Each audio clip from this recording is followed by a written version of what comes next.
Yeah, I can hear the jet engine right now. This is the Porta Jet. And it's being driven by Paul Stender, ladies and gentlemen, a true adrenaline junkie. He's got a Boeing turbine engine there, 1,000 horsepower in this porta potty. Little flavoring system. That's all mounted on a go-kart frame. Paul Stender created this.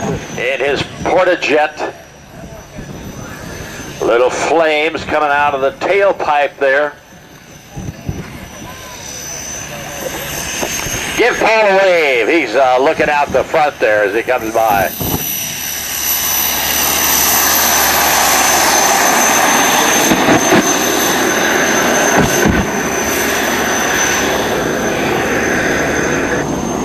Tyndall Porta Potty.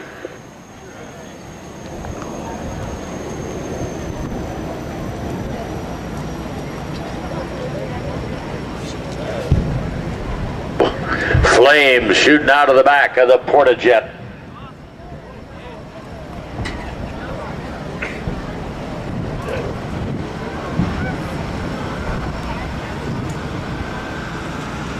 Paul will be back later on, like I said, driving school time, powered by a GE J79 jet engine, same that's in the F4 Phantom.